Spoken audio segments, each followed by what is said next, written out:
A few days later, he came home early and was shocked by what they had done. The storm battered the fields of the Ashford estate with an unusual ferocity for this time of year. Jonathan watched from the window of his library, the lightning reflecting off his collection of old photographs that adorned the walls. His eyes, tired from decades of stories, fixed on the main stable where a flickering and unusual light caught his attention. Michael should have turned off all the lights, he murmured to himself, adjusting the heavy coat on his shoulders. At 65, Jonathan Ashford still retained the elegance inherited from generations of horse breeders. His grey hair and deep blue eyes carried the nobility of his lineage, but also the weight of secrets he preferred to keep in the shadows. The library clock read 11:47 p.m. when he decided to investigate. Martha Jenkins, the housekeeper who had served the family for 3 decades, appeared silently at the door. "Mr. Ashford, you shouldn't go out in this weather," she said with a voice imbued with sincere concern, mixed with that particular authority that only years of loyal service could justify. "There's something wrong in the stable, Martha. The horses are restless." Indeed, even through the roar of the storm, the nervous whinnies of the animals could be heard. Jonathan knew each of his horses as if they were members of his own family, perhaps even better than his own son Edward, who had chosen city life years ago. Armed with a lantern and protected by a raincoat, Jonathan crossed the drenched gardens. The mud stained his Italian leather boots, but he paid little attention to it. His thoughts were focused on the stable, where Midnight Prince, his prize stallion, was neighing with more intensity. As he opened the heavy wooden door, the familiar smell of hay and leather was replaced by something else, a sweet scent, foreign to this environment. The light he had seen from the library came from a small makeshift lamp, half hidden behind bales of hay. "Who's there?" his deep voice echoed in the stable. The silence that followed was interrupted only by the sound of rain and the nervous movements of the horses. Jonathan advanced, his firm steps crushing the straw that covered the floor. It was then that his eyes caught a subtle movement behind Midnight Prince's stall. Raising his lantern, the light revealed a scene that made his heart skip a beat. 2 young women, almost identical, huddled together, their clothes soaked and dirty, their faces marked by a mixture of fear and exhaustion. They couldn't have been more than 23 years old. "Please," one of them murmured, the one who was shielding her sister with her own body, "don't call the police." Jonathan felt something strange in his chest. It was not just compassion, but an inexplicable recognition. There was something in these faces, particularly in their grey-green eyes, that awakened long-buried memories. "Are you hurt?" he asked, lowering the lantern so as not to frighten them further. The second young woman, who seemed slightly more fragile, lifted her face. A superficial cut marked her temple. "It's nothing serious, sir. We just needed shelter from the storm." Midnight Prince, usually wary of strangers, approached the partition of his stall, stretching his neck towards the young women. To Jonathan's surprise, the horse allowed the first young woman to touch his muzzle, a gesture the animal rarely tolerated, even with experienced caretakers. "You know horses," he stated more than asked.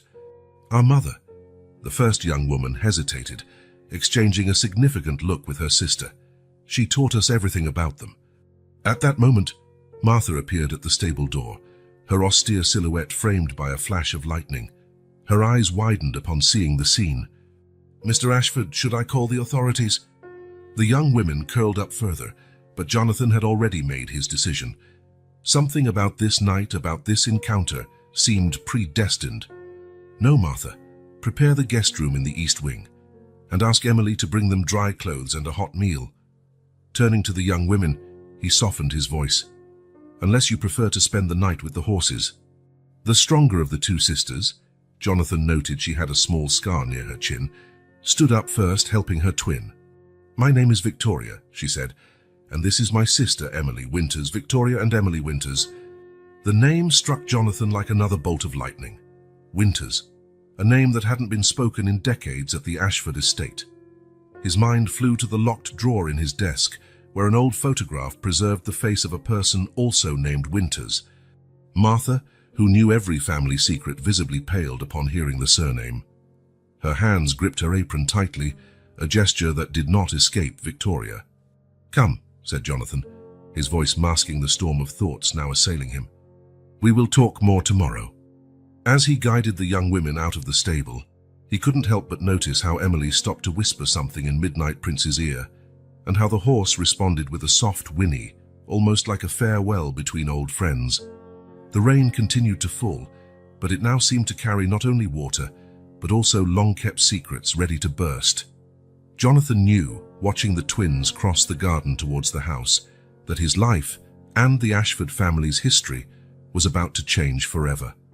What he did not yet know was that same night an urgent telegram was on its way, bringing news of his son, Edward, and that, in the mansion's attic, an old box of documents protected by decades of dust contained the key to a mystery that connected all the presents in a way no one could imagine.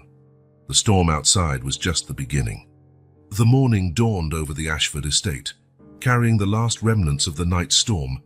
The sun, still shy between the dissipating clouds, illuminated the damage caused by the rain, fallen branches on the immaculate garden, scattered flowers, and puddles reflecting the sky like broken mirrors. Victoria was the first to wake up, her green eyes scanning the luxurious guest room with a mix of admiration and wariness. Beside her, Emily was still asleep, her face finally serene after weeks of fleeing. The clothes lent by Martha Jenkins rested on a Louis XVI chair, simple pieces, but infinitely better than their soaked garments from the previous night. A light knock on the door announced Martha's arrival. The housekeeper entered with a breakfast tray, her face a facade of professional efficiency that barely masked her curiosity. "Mr. Ashford expects you at the stable in an hour," she announced, her eyes lingering a moment too long on Victoria's features. "Michael will show you your tasks." "Tasks?" Emily, who had just woken up, sat up in bed with natural grace. "Mr. Jonathan assumed you would prefer to work rather than accept charity," replied Martha, with a slight tone of challenge in her voice. "Unless I misunderstood your intentions of staying." Victoria stood up, meeting the housekeeper's gaze. "No, Mrs. Jenkins, you understood perfectly." After Martha left, the sisters exchanged a significant look. Working in the stable, near the horses, was exactly what they needed. Perhaps, Victoria thought, it was even too providential. In the stable, Jonathan supervised the reorganization after the storm. Midnight Prince seemed particularly agitated, softly neighing every time footsteps approached the door. When the twins finally entered, the stallion immediately stretched his neck towards them. "Extraordinary," murmured Jonathan, observing how the two young women approached the horse with a disconcerting familiarity. "Midnight Prince rarely accepts strangers." "He doesn't see us as strangers," Emily commented softly, her hands gently resting on the animal's neck. "Horses sense things we can't explain." Michael Jenkins, a middle-aged man with a sun-marked face, approached carrying saddlery equipment. His expert eyes assessed the twins with professional interest. "Do you know the basics of working with horses?" he asked. Victoria gave a slight smile. "Our mother was," she hesitated for a moment, "an excellent trainer." Jonathan noted the hesitation, mentally adding it to other small inconsistencies he was beginning to notice about the Winters sisters. The morning passed with the twins demonstrating a mastery that even surprised Michael. Emily, in particular, showed exceptional talent with a nervous foal that had resisted training for weeks. It was around noon when Dr. Henry Sterling arrived for his weekly visit. The young veterinarian, in his 30s and with gentle manners, stopped short upon seeing Emily skillfully handling the difficult foal. "Impressive," he commented, approaching Jonathan. "Your new employee seems to have a natural gift." "Employees," Jonathan corrected. "They are twins." As if to confirm his words, Victoria emerged from a stall carrying cleaning tools. Dr. Sterling could not hide his surprise upon seeing their identical faces. The afternoon brought new commotion to the estate. Emily Jenkins, the young housemaid, ran to the stable with a troubled expression. "Mr. Ashford, Mrs. Jenkins needs to see you immediately. It's about—" She lowered her voice, casting a furtive glance at the twins. "Mrs. Ophelia's jewelry." Jonathan felt his stomach knot. The jewelry of his late wife were family heirlooms, guarded with almost religious vigilance by Martha.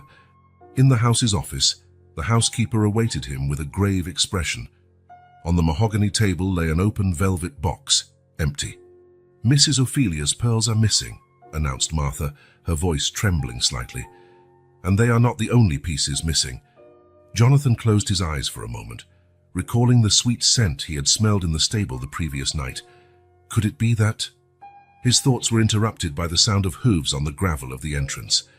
Through the office window, he saw an elegant car pull up, a black Bentley he knew all too well. "Edward," he murmured, recognizing the tall, imposing figure of his son getting out of the vehicle. In the stable, unaware of the arrival that would change everything, Victoria and Emily continued their work. It was Emily who first noticed something strange in Midnight Prince's behavior. The stallion was suddenly agitated, his ears turned towards the stable entrance. Firm steps on the gravel, a shadow at the door. "This can't be." Edward Ashford's deep voice cut through the air like a blade. "You?" Victoria dropped the brush she was holding, the metallic sound echoing in the silent stable. Emily paled, her hands gripping the foal's mane as if seeking support. "Edward," Jonathan appeared just behind his son. "You know them?" The air in the stable became heavy with unspoken tensions. Dr. Sterling, who was still examining one of the horses, watched the scene with growing interest. "No is a strong word, Father," replied Edward, his eyes fixed on the twins. "Let's say we crossed paths under interesting circumstances." At that moment, a sudden wind blew through the open stable doors, causing a few papers to fall from a nearby clipboard. As everyone rushed to pick up the scattered documents, an old photograph slipped among the pages, a yellowed image showing a young woman with a prize horse. On the back, a date and a name, Beatrice Winters, 1999. It was Dr. Sterling who picked up the photo, his eyes widening as he noticed the striking resemblance between the woman in the photo and the twins in front of him. "I believe," he said, handing the photo to Jonathan, "we have much to discuss." Edward Ashford nervously adjusted his expensive tie. "Father, we need to talk in private." But Jonathan could not take his eyes off the photograph he held. The pieces of a long-forgotten puzzle were beginning to assemble in his mind, awakening memories he would have preferred to keep buried. "Martha," he called, his voice firmer than he felt, "prepare the living room and bring that box from the attic. You know which one." The twins exchanged worried looks. Emily took a step forward, her voice surprisingly firm. "Mr. Ashford, perhaps we should explain—" "No," interrupted Edward. "You shouldn't, not yet." The distant thunder announced another storm to come. In the stable, Midnight Prince softly neighed as if he too felt the weight of the secrets about to be revealed. The morning that had begun with promises of a fresh start now seemed to herald something much more complex. As the group headed towards the house, no one noticed Emily Jenkins slipping silently out of the stable, a small velvet package hidden under her apron. The living room of the Ashford estate, with its period furniture and imposing portraits, seemed to shrink under the tension filling the room. Jonathan occupied his favorite armchair, the photograph of Beatrice Winters still in hand, while Edward stood near the fireplace, his rigid posture betraying his discomfort. Martha returned carrying an old carved wooden box, the dust of decades still clinging to its edges. Her hesitant steps to the coffee table did not go unnoticed by Victoria, who observed every movement with almost feline attention. "Shall I sit down?" Jonathan ordered the twins, his voice carrying an authority that left no room for objection. Emily chose the sofa near the window, instinctively drawn to a possible escape route. Victoria remained standing near her sister, a protective hand on her shoulder. "This photo," Jonathan began, "was taken the day Stardream won the National Grand Prix. Beatrice was—" He paused, searching for the right word. "Radiant." "Our mother," Emily murmured, "never told us about that day." Edward laughed joylessly. "There are many things Beatrice chose not to tell, aren't there?" Dr. Henry Sterling, invited to stay at Jonathan's insistence, observed the scene with almost clinical interest. His eyes moved from the twins to the portraits on the walls, searching for invisible connections. Martha began to open the box with trembling hands. The smell of old paper and buried secrets filled the air. The first thing she pulled out was a yellowed newspaper article. "Scandal among traditional breeders. The Ashford property involved in fraud accusations at equestrian competitions." "It was 25 years ago," said Jonathan, his voice heavy with memories. "The year everything changed." Victoria took a step forward, her eyes fixed on the article. "The year our mother left." "Left?" Edward's sharp voice intervened. Is that what we call it now? Edward, Jonathan warned, let them speak. But before either of the twins could continue, Emily Jenkins burst into the room, her face as pale as paper. Mrs. Jenkins, in the guest room, the jewelry. Martha stood up abruptly, but Victoria was quicker. We didn't do anything, she declared firmly, and we can prove it. Emily opened her worn bag, pulling out a small notebook. We knew we would be the first suspect, so you photographed every room you entered since your arrival, completed Dr. Sterling, surprising everyone. I saw you doing it in the stable this morning. I thought you were just documenting the horses.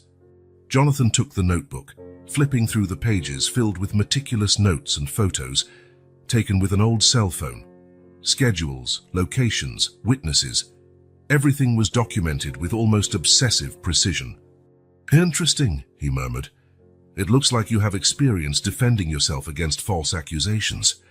Edward moved nervously. Father, there's something you need to know about the night Beatrice. A particularly loud thunder interrupted Edward, making the windows rattle. The lights flickered once, twice, and then went out completely. The generators, sighed Martha, should have turned on automatically.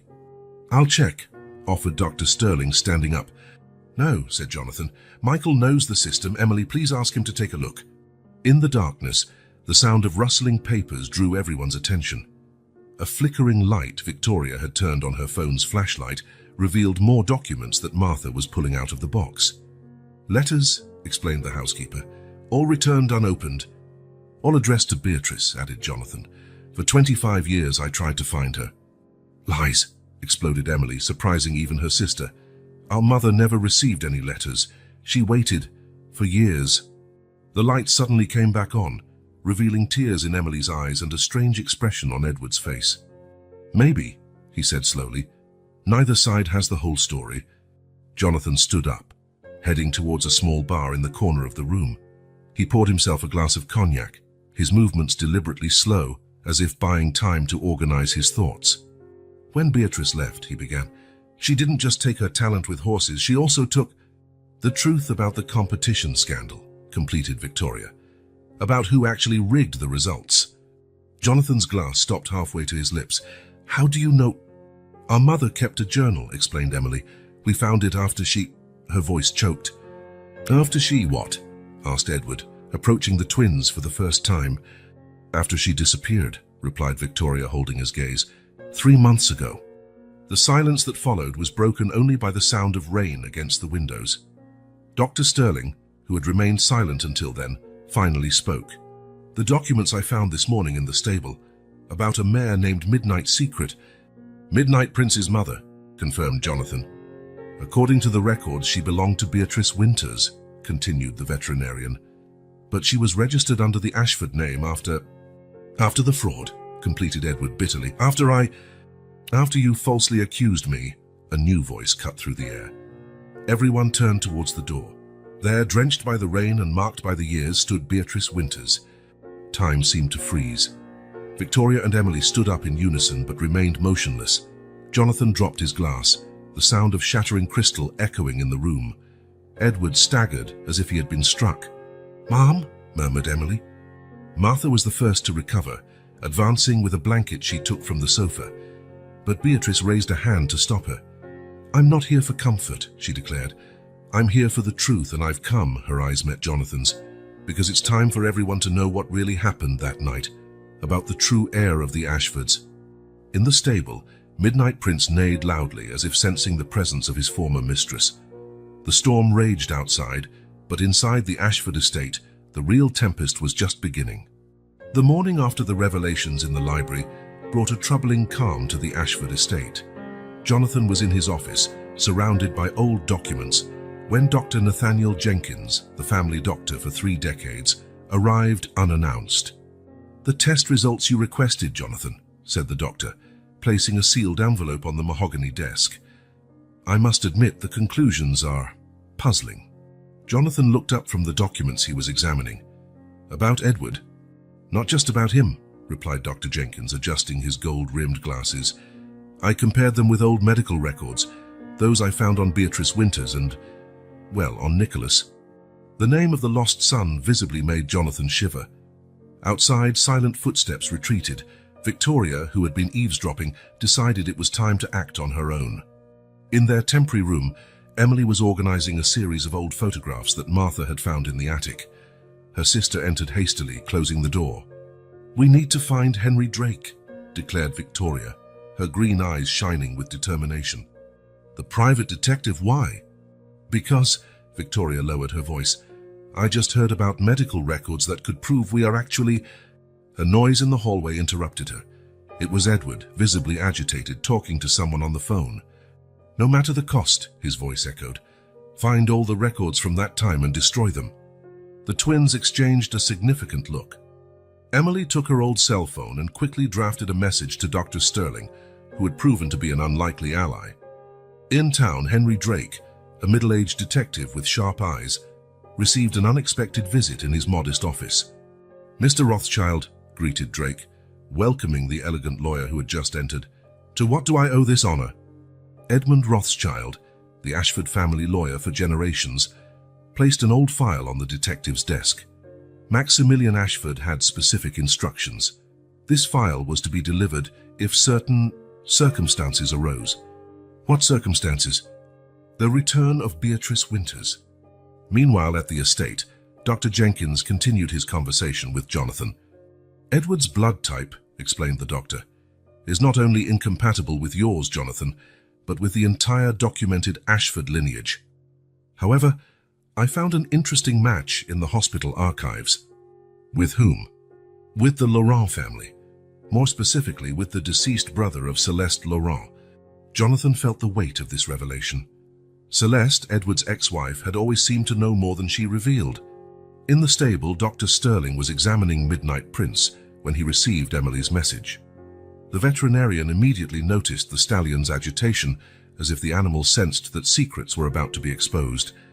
Henry Drake, after examining the documents brought by Rothschild, made an urgent call. "Dr. Jenkins, I found something you need to see about the night of the 1975 fire." The pieces were beginning to assemble, but they formed a darker puzzle than anyone had imagined. Edward, after his phone call, headed to the stable. His erratic behavior did not escape Michael Jenkins, who immediately alerted Martha. "He's rummaging through the old records," whispered the caretaker. "He's looking for something specific." In Drake's office, the detective and Rothschild were uncovering a shocking truth. "Maximilian didn't just switch the babies," murmured Rothschild, reading the documents. "He orchestrated an entire plan to cover something much bigger, something involving international trafficking," completed Drake. "The horses were just a front." Back at the estate, Jonathan received another unexpected visit. Celeste Laurent, as elegant as ever, entered unannounced. "I've come to tell the truth about my brother," she declared, "and about the real reason Edward married me." The twins, who had been discreetly following Edward to the stable, witnessed something troubling. Their supposed uncle moved a floorboard, revealing a secret compartment. "There," whispered Emily, "those are the same symbols as on the old photo." Victoria discreetly took photos of the marks on the compartment, symbols that matched those found in Maximilian's documents. Dr. Jenkins, after receiving the information from Drake, urgently headed to the estate. On the way, he called Jonathan. "Don't let Edward leave the property. The DNA tests confirmed it. He is not only not your son, he is Celeste Laurent's nephew, and he is involved with the same group that—" The line abruptly cut off. In the stable, Edward found what he was looking for, an old ledger with coded entries of Maximilian's true operations. "It's over, Edward," declared Henry Drake's voice behind him. The detective had arrived silently, accompanied by Edmund Rothschild. "You don't understand," Edward laughed nervously. "It was never about inheritance, it was always about keeping the secret. The empire Maximilian built is still active. And you're part of it," appeared Jonathan at the stable entrance, his voice laden with disappointment. The twins, still hidden, saw Celeste Laurent approaching as well. "Edward," she called softly, "it's over. My brother confessed everything before he died, about how Maximilian used our baby. You, to replace the true heir of the Ashfords." "Why?" Jonathan's voice trembled. "Why this complex baby substitution?" "Because," replied Henry Drake, "Nicholas wasn't just your son, Jonathan. He was living proof that Maximilian had falsified property documents, documents that allowed him to use the Ashford stables for... A sharp whinny from Midnight Prince interrupted the revelation. The stallion, agitated, was pawing the ground insistently at the spot where another secret compartment seemed to be hidden. "The horses always knew," murmured Dr. Sterling, who had just arrived. "That's why Midnight Prince never accepted Edward. The Ashford bloodline. The true heirs?" Beatrice Winters appeared at the stable entrance, her presence causing a general shockwave. "My daughters, the true heirs of the Ashford estate." The confrontation in the stable reached its climax as Jonathan, pale and trembling, faced the truth about decades of lies. Beatrice remained at the entrance, her presence causing waves of tension to ripple through the air. "So everything," Jonathan stammered, clutching his chest, "everything was an elaborate lie by my own father?" Edward, still holding the ledger, observed the scene with a mix of despair and resignation. "Jonathan, father, Don't call me father." Jonathan's outburst was followed by a groan of pain. He leaned against a stable partition, his face now covered in a fine film of sweat. "Jonathan!" Beatrice was the first to grasp the gravity of the situation, running towards him. Dr. Sterling, fortunately still present, immediately took charge. "He's having a heart attack. Call an ambulance." Chaos erupted in the stable. As Martha ran to the house to make the call, Edward took advantage of the confusion to try to flee through the back. However, Henry Drake blocked his path. "The documents, Edward," demanded the detective. It was then that the unthinkable happened. A pungent smell of smoke began to fill the air, and Midnight Prince neighed in panic. "Fire!" shouted Michael, pointing to a spot where small flames were beginning to lick the old wooden walls of the stable. Victoria and Emily emerged from their hiding place, adrenaline replacing fear. Years of experience with horses guided them instinctively. "Emily, grab the emergency harnesses," commanded Victoria, already running towards the first stall. "We must evacuate them all." The fire spread at a frightening speed, as if fueled by something other than dry wood. Dr. Sterling and Drake tried to move Jonathan, now semi-conscious, out of the stable. "The documents!" shouted Beatrice upon seeing the ledger still in Edward's hands. In a swift move, she snatched it from him, but other loose pages fell, scattering on the burning floor. It was then that Archibald Pembroke, the family banker, appeared at the stable entrance. "My God, it started!" he exclaimed, his usually impassive face contorted with horror. The twins worked in perfect synchronization, freeing one horse after another. However, Midnight Prince stubbornly refused to leave his stall, as if he knew something important was hidden there. "Victoria!" called Emily, coughing from the increasingly dense smoke. "There's something under the straw." As the flames advanced, Victoria dove into Midnight Prince's stall, her hands groping until she found an old leather wallet sealed with the Ashford emblem. Outside, the ambulance finally arrived. Jonathan was being attended to, Beatrice holding his hand as the paramedics worked. "The original records," murmured Archibald Pembroke, recognizing the wallet Victoria was carrying. "Maximilian had me keep copies, proof of what really happened to Nicholas." Martha, returning from the house, gasped upon seeing the wallet. "The journal. It matches the journal I found." The flames now consumed a large part of the historic structure. Edward, in a moment of apparent redemption, was helping to save the last horses. "Are all the animals safe?" asked Dr. Sterling, counting the horses. "The Midnight Prince," shouted Emily. The stallion was still inside the burning stable. It was Beatrice who reacted, decades of connection with horses guiding her steps. She entered the inferno of smoke and flames, murmuring words only the animal could understand. Moments later, to everyone's great surprise, Beatrice and Midnight Prince emerged from the flames, covered in soot but unharmed. "The documents," Archibald Pembroke approached Victoria, who was firmly holding the wallet. "They prove that Maximilian didn't just switch the babies, he orchestrated Nicholas's disappearance when the truth threatened to come out." Martha emerged with an old journal. "And this confirms everything," she said, her hands trembling. "Ophelia Ashford's journal, Maximilian's wife. She discovered the truth and paid the price." As the firefighters finally arrived and began to control the fire, the group gathered in the safety of the garden. Jonathan, now stabilized but needing hospitalization, weakly held Beatrice's hand. "Read them," he murmured, pointing to the documents. Victoria opened the wallet with trembling hands, while Emily held Ophelia's journal. The words they found changed everything. "Maximilian didn't just build an empire through smuggling," read Victoria. "He sacrificed his own grandson to protect his secrets." "And Mum," continued Emily, tears in her eyes, "our mother didn't flee. She was forced to hide to protect us." Archibald Pembroke gravely nodded. "That's why I kept copies of everything. I knew that one day the truth would have to come out." Edward, covered in soot and apparently broken, finally spoke. "I didn't know it's about Nicholas. I only discovered that I wasn't a true Ashford. For the rest of the operations, I was just following orders." As the historic structure of the stable collapsed under the flames, taking decades of secrets with it, a new truth emerged from the ashes. The twins were not only the legitimate heirs of the Ashfords, they were the survivors of a conspiracy that had cost their father's life and nearly destroyed their mother. Jonathan was taken to the hospital, but not before making a final statement.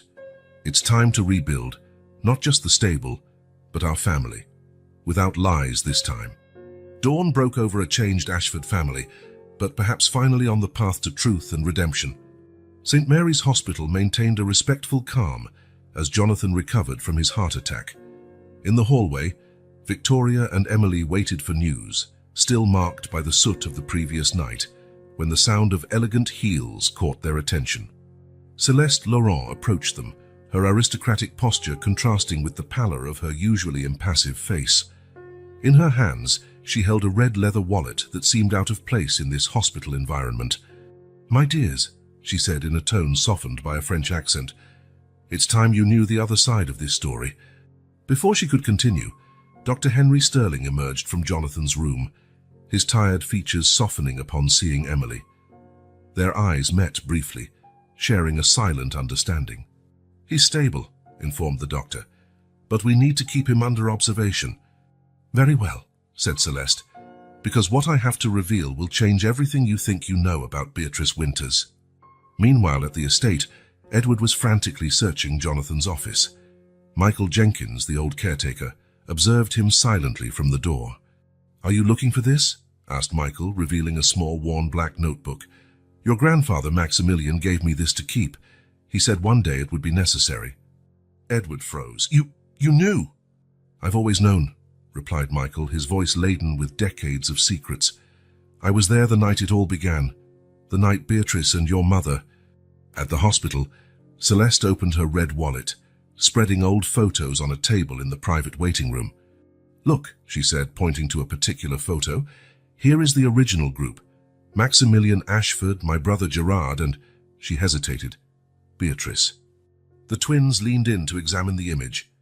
It showed a group of elegant young people in front of a stable, all smiling, seemingly carefree. "Our mother worked with your brother?" asked Victoria. "Not just worked," replied Celeste. "They discovered Maximilian's system together and they paid the price." Dr. Sterling, who had stayed to listen, noted that Emily was paling. Discreetly, he offered silent support by placing a hand on hers. "The system was brilliant in its simplicity," continued Celeste. "The prize horses were just a front. Behind it hid an international network of—" "Money laundering," completed a new voice. It was Henry Drake, the detective, arriving with more documents. The competition prizes were just the tip of the iceberg. At the estate, Michael continued his revelations to Edward. "Your biological mother, Gerard Laurent's sister, didn't die in childbirth as you were told. She was silenced, just as they tried to silence Beatrice." Edward staggered to a chair. Why integrate me into the Ashford family?" "For control," replied Michael. "Maximilian needed an heir he could manipulate. Nicholas was too honest." At the hospital, Celeste continued to reveal photographs. Beatrice and Gerard had discovered irregularities in the accounting records. Astronomical sums were circulating through competition prizes that had never taken place. But when they tried to reveal the truth— "Nicholas died," whispered Emily, instinctively squeezing Dr. Sterling's hand. "No," corrected Celeste. "Nicholas was protected for a time, just long enough to have you two. The accident that killed him happened later." Henry Drake spread out his own documents next to those of Celeste. "I found records of bank transfers," he explained, "all linked to an account in the Cayman Islands in the name of—" "Edward Laurent," completed Celeste. My nephew raised as an Ashford to continue Maximilian's dirty legacy. At the estate, Edward was frantically flipping through the black notebook Michael had given him. "There must be a way out," he murmured. "I still have access to the accounts I can offer." "No," interrupted Michael firmly. "Enough bribes, enough lies." At the hospital, Dr. Sterling noticed something on the photographs. "These marks on the horses," he pointed out, alerted by his veterinary expertise, "are not normal breeding records." "Codes," explained Henry Drake. "Each prize horse bore a specific mark. It was their way of identifying—" "Special shipments," completed Celeste. "Drugs, forged documents, money." Victoria suddenly understood. That's why Midnight Prince never accepted Edward. The horses always knew. "Yes," Celeste nodded. "The Ashford blood, the true Ashford blood, has always had a special connection with the horses. Just like you two do." Emily abruptly stood up, an idea forming in her mind. "Dr. Sterling," she called, "those tests you performed on Midnight Prince." The veterinarian nodded, understanding. "The genetic markers, they match the original records of the Ashford lineage, before Maximilian began his operations." "We need to return to the estate," declared Victoria, "now." But before they could leave, Beatrice appeared at the waiting room door, her face marked by recent tears. "It's not necessary," she said. "Edward just confessed everything to Jonathan, and there's more. It's about the night Gerard died." Celeste stood up, trembling. "My brother, you were there?" "Yes," replied Beatrice. "And now it's time for everyone to know the whole truth about the pact we made to protect not only Nicholas and the twins, but also—" An alarm sounded in Jonathan's room, interrupting the revelation. Dr. Sterling rushed inside, followed by the medical team. "He's having another attack," someone shouted. As chaos ensued, Emily noticed something falling from Celeste's pocket, an old key bearing the Laurent family emblem. "The final piece," murmured Celeste, seeing Emily's gaze. "The final proof is in the safe at the old Laurent property, and only Jonathan knows how to open it." The night stretched on at St. Mary's Hospital as Jonathan slowly recovered from his attack. In the waiting room, the group discussed the new revelations when Martha Jenkins entered hastily, out of breath and holding an old box. "I found it," she exclaimed, "exactly where Constance said it would be." Beatrice, who had been watching the rain through the window, turned slowly, her eyes fixed on the box Martha was carrying, a box she hadn't seen in 25 years. "Ophelia's journal," murmured Beatrice. "So Constance really kept it all these years." Constance Jenkins emerged from the hallway shadows, her usually stern face marked by rare emotion. "It's time I confess my role in all of this," declared the housekeeper. "Ophelia entrusted this to me before she died. She knew everything." Henry Drake, who had just returned with additional documents, approached, interested. "Mrs. Jenkins," he asked, "you always knew Beatrice was alive?" "Not only alive," replied Constance, sitting heavily. "I helped plan her disappearance." This revelation plunged the room into stunned silence. Victoria and Emily exchanged incredulous looks, while Dr. Sterling instinctively placed a comforting hand on Emily's shoulder. "It was the night of the so-called accident," began Constance, her voice trembling. "Ophelia had discovered the documents proving Maximilian's involvement in the international network. She had also discovered the baby switch." Martha carefully opened the box, revealing a red leather-bound journal and several yellowed letters. "Ophelia had written everything," continued Constance, "about how Maximilian used the prize horses as a front, about Edward's true identity, about the plan to protect Nicholas." "Curse, but something went wrong," interrupted Beatrice, approaching the box. "Ophelia died before she could expose the truth." "No," corrected Constance, tears now freely flowing down her face. "She was silenced, and I was there." Henry Drake laid out his own documents on the table. "I found the police reports from that time," he explained. "Ophelia's death was recorded as a domestic accident, but there are obvious inconsistencies in the report." "Maximilian poisoned her," revealed Constance. "But before that, she gave me this." She removed a small USB drive from a cord she wore around her neck. All the evidence, all the records, digitized and kept for 25 years. Martha, who had begun reading the journal, suddenly stopped, shocked. "Here," she exclaimed, "an entry about the night Nicholas was born. The baby bears the Ashford mark, a small crescent-shaped birthmark behind the left ear." Victoria instinctively touched her left ear, where an identical mark was hidden under her hair. Emily made the same gesture, revealing the same mark. "The final proof of the Ashford bloodline," murmured Dr. Sterling. "A genetic mark documented in the family for generations." Beatrice approached her daughters, gently touching the marks that confirmed their lineage. "When I discovered I was pregnant with twins," she explained, "I knew I had to protect them at all costs. Ophelia and Constance, they made it possible." Henry Drake consulted his documents again. "The plan was perfect," he said. "A simulated accident, a new identity. But why come back now?" "Because," replied Beatrice, "Maximilian is dead, but his organization remains active." At that moment, Dr. Jenkins entered the room, his face grave. "Jonathan is stable," he announced, "and he wants to see you, Beatrice. He has something to reveal about the night Nicholas died." Constance opened Ophelia's journal, flipping to the last pages. "Here," she said, her voice trembling. "The final entry, Nicholas discovered something terrible, something beyond the smuggling network. Maximilian is not just going to silence him, he's going to use his death to consolidate Edward's power in the organization," completed Henry Drake. "The accident that killed Nicholas wasn't just to silence him. It was an initiation rite," concluded Beatrice with bitterness. "Edward had to prove his loyalty." Martha, still immersed in the box's contents, found a photograph that chilled her to the bone. "Mrs. Winters," she called hesitantly, "this photo, it's from the day of the accident." The photograph showed Nicholas next to his car, a few hours before the tragedy. But the important detail was in the background. Edward, partially hidden in the shadows, holding an object in his hands. "A wrench," observed Henry Drake. The forensic reports indicated that the brakes had been sabotaged. Emily, trembling before this revelation, clung to Victoria. Dr. Sterling placed a comforting hand on her shoulder. "That's not all," announced Constance, connecting the USB drive to a laptop. "Ophelia didn't just document the crimes, she mapped the entire organization. Names, dates, bank accounts. That's why Maximilian killed her," understood Beatrice. "She wasn't just a witness, she was the greatest threat to his empire." "And now," added Henry Drake, "we have everything we need to dismantle what's left of this empire." At that precise moment, a cry echoed in the hallway. Celeste Laurent on the phone seemed distressed. "The Laurent property," she exclaimed. "Someone broke into the safe." "Edward," murmured Constance. "He must have discovered the existence of the original documents." "No," interrupted Martha, her voice trembling. "It wasn't Edward.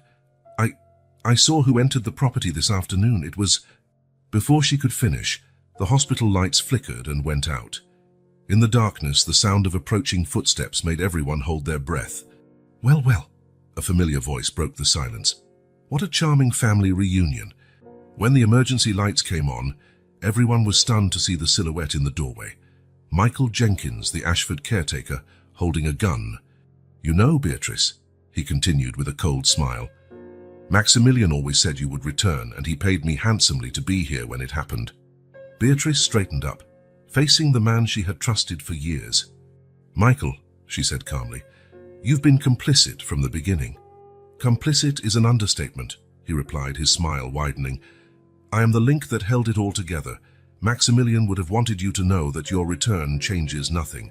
The empire endures." Michael Jenkins, the caretaker of the Ashford estate, holding a gun. "You know, Beatrice," he continued with a cold smile, "Maximilian always said you would come back, and he paid me handsomely to be here when it happened." Beatrice straightened up, facing the man she had believed loyal for years. "Michael," she said calmly, "you've been complicit from the start." "Complicit is too weak a word," he replied, his smile widening. "I am the link that held all this together. Maximilian would have wanted you to know that your return changes nothing. The empire endures." Emily and Victoria exchanged a quick look, searching for an opportunity to disarm Michael. Celeste slowly backed towards the door, trying not to attract attention. "And now?" asked Beatrice defiantly. "Are you going to shoot?" "I might not need to," replied Michael, "because everything you have, everything you think you know, will soon burn, just like the stable." At that moment, Dr. Sterling stepped forward. "You're not leaving here with those documents, Michael. You're not as untouchable as you think." The tension in the room reached its peak, each person seeming to hold their breath, waiting for the outcome. Before Michael could respond, a sudden noise in the hallway diverted everyone's attention. Celeste had discreetly opened the door and signaled to the hospital security guards, who quickly burst in. Caught by surprise, Michael tried to raise his weapon, but Victoria and Emily, with quick reflexes, seized the opportunity. Victoria grabbed his arm, while Emily struck his hand, causing the gun to fall to the floor. The security guards subdued Michael in seconds, handcuffing him under the shocked but relieved gazes of the assembly. "It's over, Michael," declared Beatrice, her gaze filled with determination. "You no longer have any control over us." As Michael was escorted out of the room, he turned to Beatrice one last time. "You think you've won, but the Empire is much bigger than you. You've only seen the surface." Beatrice remained silent, but her clenched hands showed she knew the battle was not completely over. In the next moment, Constance resumed searching through the USB drive's documents. "We have everything we need here," she said. "Michael was just a cog in a much larger machine." Henry Drake nodded. "We now have enough evidence to implicate every key person in this network, including those still operating in the shadows." "And the Laurent property?"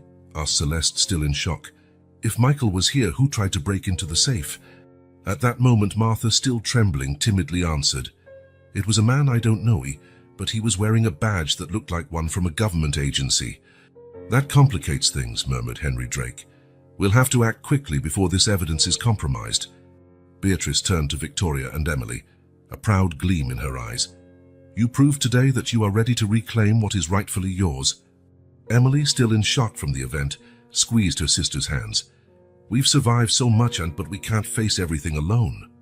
"You're not alone," declared Jonathan, who entered the room supported by a doctor, but visibly determined to get involved. "I'm still here for you, despite my past mistakes." Beatrice placed a hand on Jonathan's shoulder, a gesture of silent but powerful reconciliation. In the hours that followed, a strategy was devised. The documents and evidence were transferred to a secure location with the help of Henry Drake and Celeste's legal team. Meanwhile, at the estate, the firefighters had managed to completely extinguish the stable fire. Although the main structure was destroyed, the foundations remained solid, symbolic of the family itself. "We will rebuild," declared Victoria, looking at the debris. "Not just this stable, but everything this family has destroyed." Emily at her side nodded. "This time we will do it right, without lies, without betrayals." A few days later, in a local courtroom, Michael and several other accomplices were indicted thanks to the overwhelming evidence presented by Henry Drake and the legal team. The judge, after a long hearing, declared that Maximilian's network was officially dismantled, offering a belated sense of justice to the family. Back at the estate, a ceremony was organized to honor the truths revealed and the new foundations established. The Equestrian Center was renamed the Isabella Winters Rehabilitation Center, in tribute to Beatrice's sister and her role in protecting the family. Beatrice, speaking at the ceremony, declared, "Today we close a dark chapter of our history, but what we build here will carry hope for generations to come." Jonathan, now more humble and reconciled with his past, made a final announcement. The Ashford fortune will be used to transform this estate into a beacon of healing and redemption. Edward, who had regained some dignity after helping to bring down the Empire, stood aside, observing the family he had, in a way, helped save. "You are still part of this family," Victoria told him, approaching. "No matter the mistakes, we move forward together." The ceremony ended with a sense of renewal. The twins, now recognized as the true heirs of the Ashfords, took their place as leaders of the new chapter in the family's history. As the evening drew to a close, Beatrice looked at the stars from the garden, feeling a sense of peace for the first time in decades. "Isabella," she murmured, thinking of her sister, "we did it. We finally brought light back to this estate." The Ashford estate, once a symbol of secrets and betrayals, became a place of healing, truth, and redemption. Under a starry sky, the family stood united, ready to face a future finally freed from the shadows of the past. A few months later, the Ashford estate radiated new energy. The reconstruction of the stable had begun, but the rest of the estate was already transformed into a therapy and rehabilitation center, welcoming visitors from around the world. Victoria supervised the Equestrian Center, implementing innovative programs combining horse care and therapies for traumatized children, veterans, and even burned-out executives. Horses teach us patience and trust, she explained to a group of international therapists who came to learn her methods. They respond to our emotions, they heal as we do. Emily, on the other hand, managed the center's finances and logistics. Her methodical mind optimized resources while expanding the program's impact. One day, while exploring the grounds surrounding the estate, the twins discovered an old abandoned chapel. With Beatrice, they decided to restore it to create a place of reflection and contemplation for the patients. "This chapel can become a symbol of renewal," declared Beatrice. "A place where everyone can reconnect with themselves and find peace." Meanwhile, Jonathan worked on a project close to his heart, writing a book about the Ashford family's history, but this time without hiding the dark truths. "The truth must be told, even if it's uncomfortable," he explained to Henry Drake, who was helping him verify the facts. "We can only move forward by accepting our past." Edward, although still seeking redemption, fully invested himself in the center. He led a program dedicated to troubled youth, sharing his experience to help them avoid the mistakes he had made. "I can't change the past," he confided to a group of young people during a session, "but I can make sure others don't follow the same path." The restored chapel was inaugurated a few weeks later, during an emotional ceremony. Beatrice spoke, honoring the memory of her sister Isabella and all those who had sacrificed their lives for the truth. "Isabella taught me that courage is not the absence of fear, but the ability to move forward despite it," she said, tears in her eyes. "This estate is now a testament to her courage." Emily added, "We rebuilt this place not just for us, but for all those seeking a second chance." Victoria concluded, "The horses, the land, and our hearts have been healed. This is our legacy, and we share it with the world." The Winters Ashford Foundation, as it had been renamed, quickly became a model for similar centers worldwide. Celeste Laurent, having regained her own dignity after helping dismantle her father's criminal network, continued to work with the foundation, overseeing international expansion. "You have turned a tragedy into hope," she declared to Beatrice during a meeting. "I am honored to be part of this journey." The estate hosted its first international summit on equine therapy rehabilitation, attracting experts from around the world. The twins spoke to share their vision. "We believe in the power of connection," declared Emily, "between horses, humans, and nature. And we believe in resilience," added Victoria. "Even the deepest wounds can be healed with the right support." Jonathan, in a rare moment of public introspection, concluded the summit by saying, "My father built an empire on power and lies. We have chosen to build on truth and love." As the estate prospered, an unexpected surprise arrived. Emily announced that she was expecting a child, news that brought joy and hope to the entire family. "A new chapter begins for all of us," declared Beatrice, embracing her daughter, "and this time it will be filled with light." The horses, symbols of healing and connection, continued to play a central role in the life of the estate. Midnight Prince, now old but still majestic, became a living emblem of resilience. A year after the fall of the criminal empire, the Winters Ashford Foundation had helped thousands of people through its programs, proving that renewal was possible even in the darkest circumstances. At a commemorative event, a plaque was unveiled in the chapel bearing a simple inscription, "In memory of those who sacrificed for truth and love." Beatrice, observing the plaque, murmured, "We have found peace, and we will continue to share it with those in need." As the sun set over the Ashford estate, a once broken family stood united, ready to face the future with courage and compassion. And so, in a place once marked by shadows, a new legacy of hope and resilience now shone for the world to see. Years later, the Ashford estate became an internationally recognized sanctuary. Visitors from around the world came seeking healing and hope within its grounds, inspired by the story of the Winters Ashford resilience.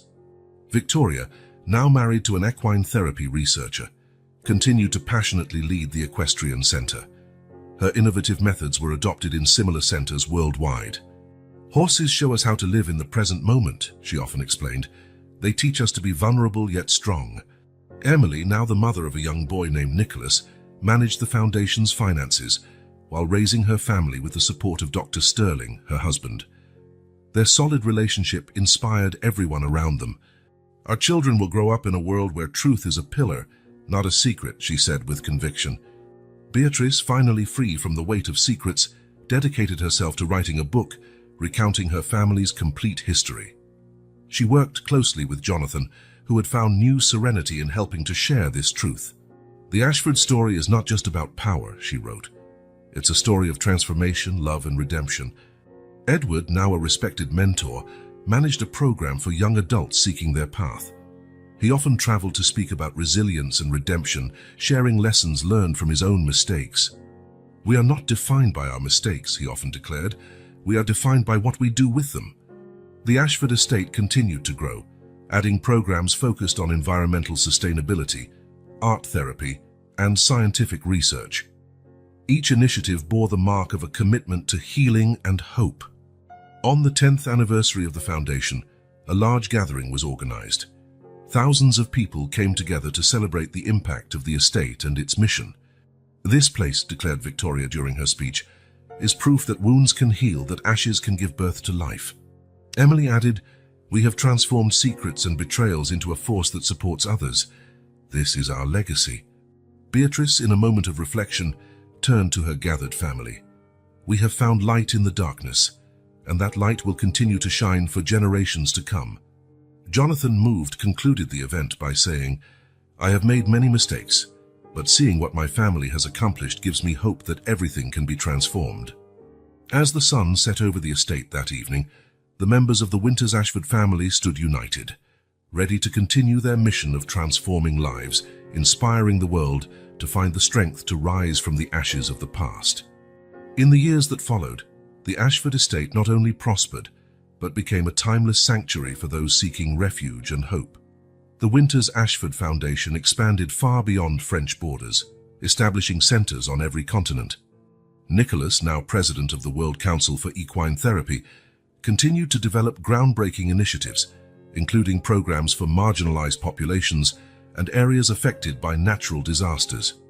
Claire, strengthened by her experience in international law, created a global fund to support child survivors of conflict.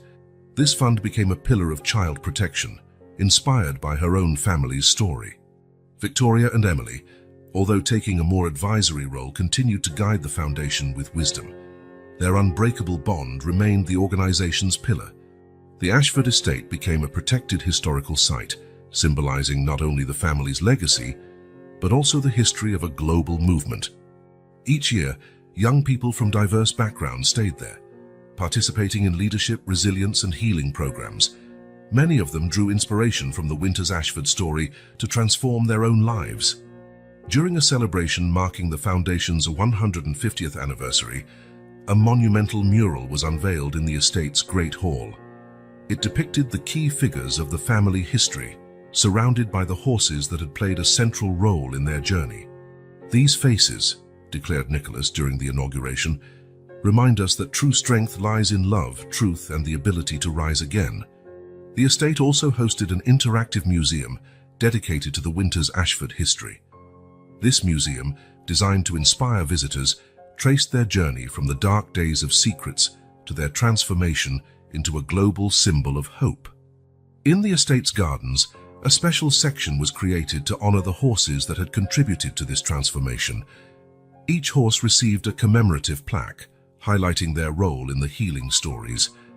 A new generation took up the mantle, proudly carrying the Winters Ashford legacy.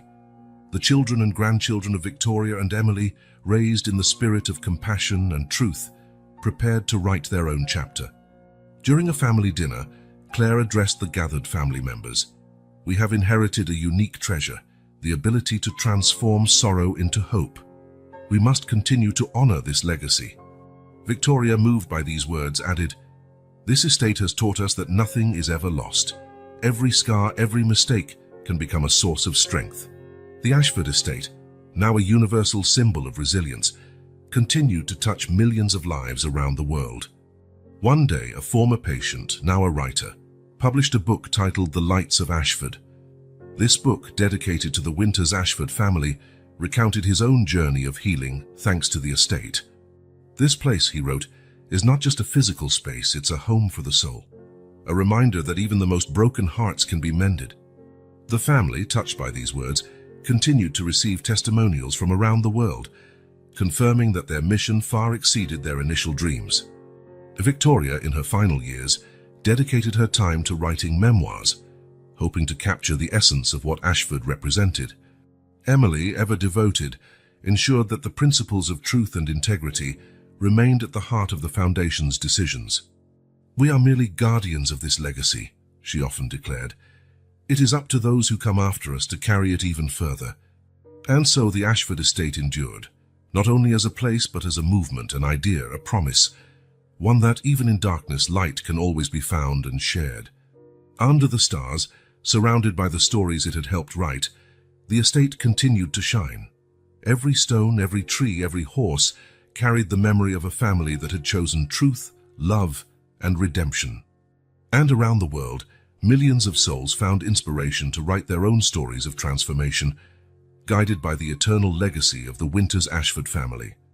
The years that followed reinforced the impact of the Ashford estate. New initiatives were launched, touching unexplored areas such as innovative therapies for people with neurological disorders and survivors of climate disasters.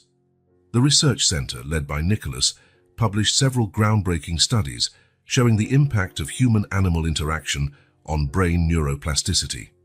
These discoveries attracted the attention of researchers and universities worldwide. Claire, now recognized as a key figure in human rights, launched a global campaign to support children displaced by conflicts. Inspired by her family's story, she used her voice to demand concrete actions from governments. "Every child deserves a sanctuary, a place where they can heal and dream," she declared at a United Nations conference. Her campaign, supported by the Winters Ashford Foundation, was adopted in more than 20 countries. The younger generations of the Winters Ashford family, motivated by this powerful legacy, contributed to expanding the Foundation's reach. A new program titled Gardens of Resilience was designed to offer natural healing spaces in urban areas. Victoria and Emily, still active despite their advanced age, were invited to a special ceremony at the estate. The regional mayor declared that day that Ashford was a living heritage of humanity.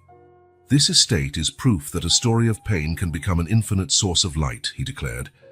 The two sisters, moved by this tribute, humbly thanked him, recalling that it all began with an act of courage.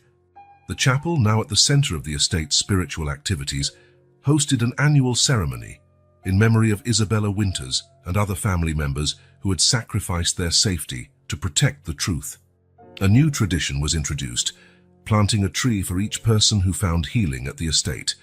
Within a few years, a magnificent forest came to life, called the Forest of Healed Stories.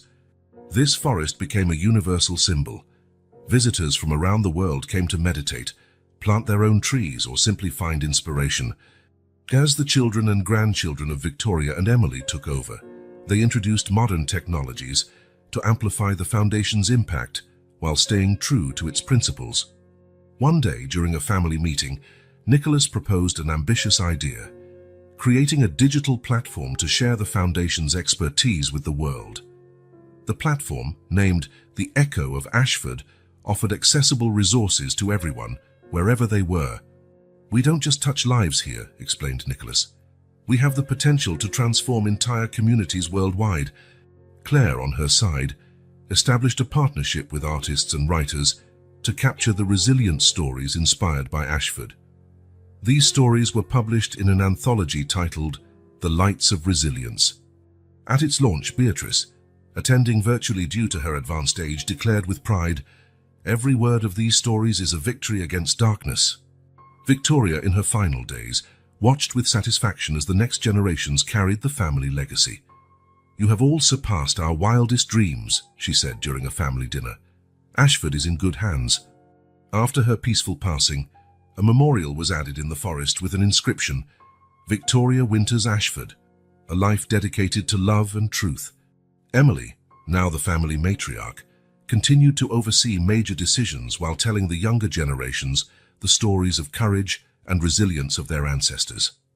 "It's a living legacy," she often said. "We are the guardians of a treasure we must protect and share." The decades passed, and the Ashford estate became more than a place. a global movement embodying the possibility of transforming pain into strength, loss into hope, and secrets into truth. Under a sky filled with stars, the estate's lights continued to shine, reminding everyone that even in the darkest moments, there is always a way to the light. And so the Winters Ashford story continued, carried by the hearts they had touched, the lives they had changed, and the hopes they had rekindled across generations. The years that followed saw the Ashford estate not only thrive but become a timeless sanctuary for those seeking refuge and hope. The Winters Ashford Foundation expanded far beyond French borders, establishing centers on every continent. Nicholas, now president of the World Council for Equine Therapy, continued to develop groundbreaking initiatives, including programs for marginalized populations and areas affected by natural disasters. Claire, strengthened by her experience in international law, created a global fund to support child survivors of conflict. This fund became a pillar of child protection, inspired by her own family's story. Victoria and Emily, although taking a more advisory role, continued to guide the foundation with wisdom. Their unbreakable bond remained the organization's pillar. The Ashford estate became a protected historical site, symbolizing not only the family's legacy, but also the history of a global movement. Each year, young people from diverse backgrounds stayed there, participating in leadership, resilience, and healing programs. Many of them drew inspiration from the Winters Ashford story to transform their own lives. During a celebration marking the foundation's 150th anniversary, a monumental mural was unveiled in the estate's Great Hall. It depicted the key figures of the family history, surrounded by the horses that had played a central role in their journey. "These faces," declared Nicholas during the inauguration, "remind us that true strength lies in love, truth, and the ability to rise again." The estate also hosted an interactive museum dedicated to the Winters Ashford history. This museum, designed to inspire visitors, traced their journey from the dark days of secrets to their transformation into a global symbol of hope. In the estate's gardens, a special section was created to honor the horses that had contributed to this transformation. Each horse received a commemorative plaque, highlighting their role in the healing stories. A new generation took up the mantle, proudly carrying the Winters Ashford legacy. The children and grandchildren of Victoria and Emily, raised in the spirit of compassion and truth, prepared to write their own chapter. During a family dinner, Claire addressed the gathered family members. "We have inherited a unique treasure, the ability to transform sorrow into hope. We must continue to honor this legacy." Victoria, moved by these words, added, "This estate has taught us that nothing is ever lost. Every scar, every mistake can become a source of strength." The Ashford estate, now a universal symbol of resilience, continued to touch millions of lives around the world. One day, a former patient, now a writer, published a book titled The Lights of Ashford. This book, dedicated to the Winters Ashford family, recounted his own journey of healing thanks to the estate. "This place," he wrote, "is not just a physical space, it's a home for the soul. A reminder that even the most broken hearts can be mended." The family, touched by these words, continued to receive testimonials from around the world, confirming that their mission far exceeded their initial dreams. Victoria, in her final years, dedicated her time to writing memoirs, hoping to capture the essence of what Ashford represented. Emily, ever devoted, ensured that the principles of truth and integrity remained at the heart of the foundation's decisions. "We are merely guardians of this legacy," she often declared. "It is up to those who come after us to carry it even further." And so the Ashford estate endured, not only as a place but as a movement, an idea, a promise, one that even in darkness light can always be found and shared. Under the stars, surrounded by the stories it had helped write, the estate continued to shine. Every stone, every tree, every horse carried the memory of a family that had chosen truth, love, and redemption. And around the world, millions of souls found inspiration to write their own stories of transformation, guided by the eternal legacy of the Winters Ashford family. The years that followed reinforced the impact of the Ashford estate. New initiatives were launched, touching unexplored areas such as innovative therapies for people with neurological disorders and survivors of climate disasters. The research center, led by Nicholas, published several groundbreaking studies, showing the impact of human-animal interaction on brain neuroplasticity. These discoveries attracted the attention of researchers and universities worldwide. Claire, now recognized as a key figure in human rights, launched a global campaign to support children displaced by conflicts. Inspired by her family's story, she used her voice to demand concrete actions from governments. "Every child deserves a sanctuary, a place where they can heal and dream," she declared at a United Nations conference. Her campaign, supported by the Winters Ashford Foundation, was adopted in more than 20 countries. The younger generations of the Winters Ashford family, motivated by this powerful legacy, contributed to expanding the foundation's reach. A new program titled Gardens of Resilience was designed to offer natural healing spaces in urban areas. Victoria and Emily, still active despite their advanced age, were invited to a special ceremony at the estate. The regional mayor declared that day that Ashford was a living heritage of humanity. "This estate is proof that a story of pain can become an infinite source of light," he declared. The two sisters, moved by this tribute, humbly thanked him, recalling that it all began with an act of courage. The chapel, now at the center of the estate's spiritual activities, hosted an annual ceremony in memory of Isabella Winters and other family members who had sacrificed their safety to protect the truth. A new tradition was introduced, planting a tree for each person who found healing at the estate.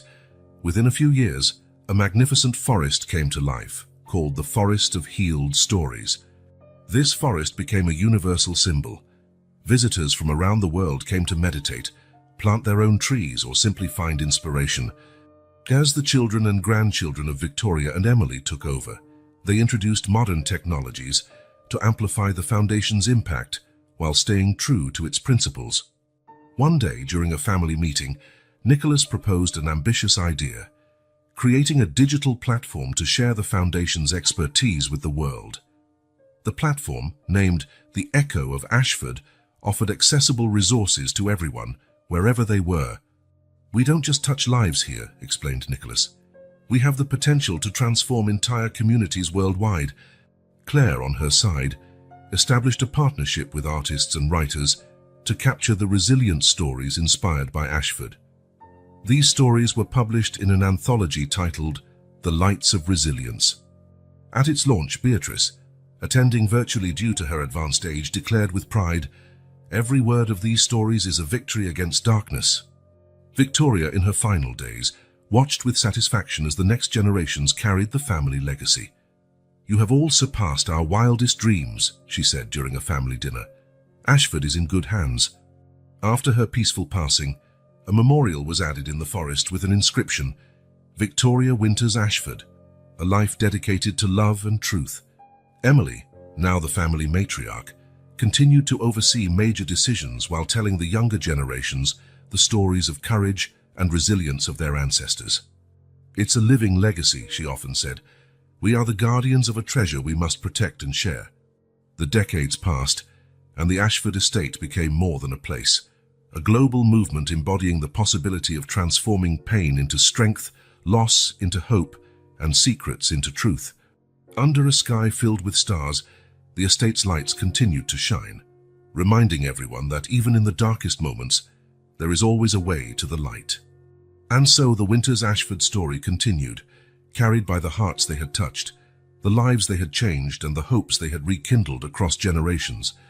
The years that followed saw the Ashford estate not only thrive but become a timeless sanctuary for those seeking refuge and hope.